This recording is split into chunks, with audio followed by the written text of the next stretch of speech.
Among past threats to the Republic, the Great Hyperspace War stands above all other wars in galactic history. In fact, the battle we fight today is in many ways an extension of this same conflict. The Sith Empire we believe we had destroyed in this war has now returned to avenge its defeat.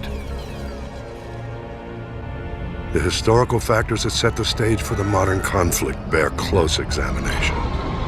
I believe the greatest factor of all may have been the way the Republic concluded the Great Hyperspace War. The Great Hyperspace War began at a time when the Republic had enjoyed millennia of peace, growth, and consolidation. In contrast, the Sith Empire was ending its centuries-long adolescent period. Undiscovered by the Republic, the Sith had conquered all of the star systems near Korriban. They were now seeking new opportunities for expansion. At this time, a brutal power struggle had broken out following the death of the Sith ruler. Among the contenders was the Dark Lord Gnost-Dural.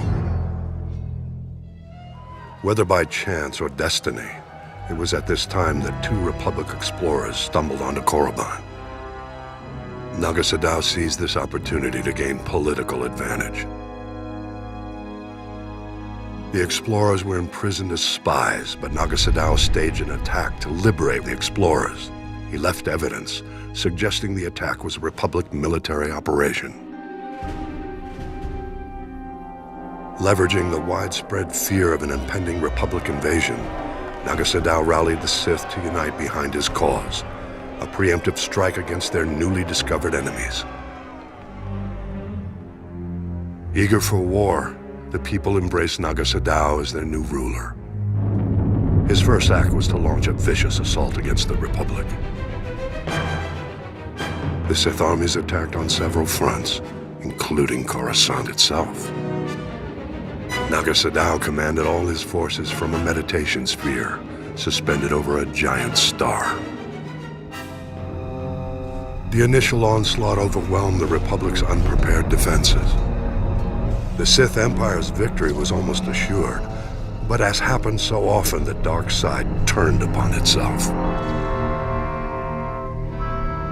Gnost-Dural was betrayed by his apprentice. Though the apprentice was defeated, the attack did succeed in breaking Gnost-Dural's battle meditation. The tide of the war turned. The Sith were lost without their leader's direction, and the Republic forces soon chased the invaders back to the very doorstep of Gnost-Dural's meditation sphere.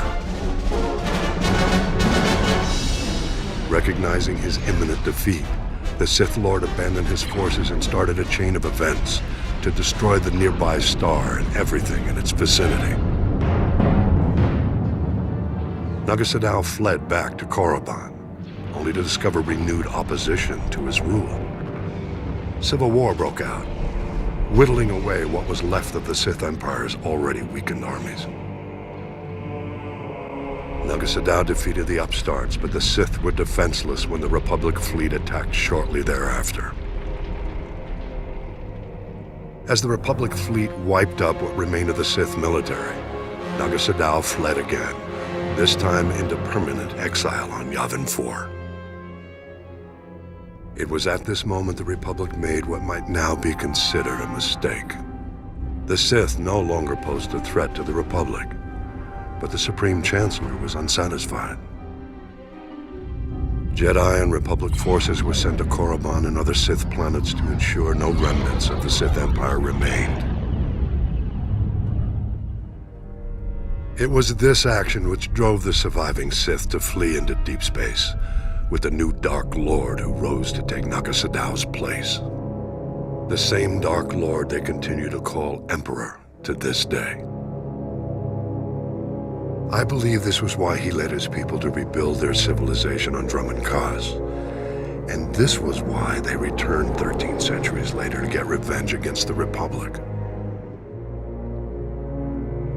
One must wonder how things might have been if the Republic had handled the end of the Great Hyperspace War differently. We mustn't forget, though, The conflict at the heart of the Great Hyperspace War and the war we fight today began even before the Sith Empire rose to power. I'll elaborate in the next holo record.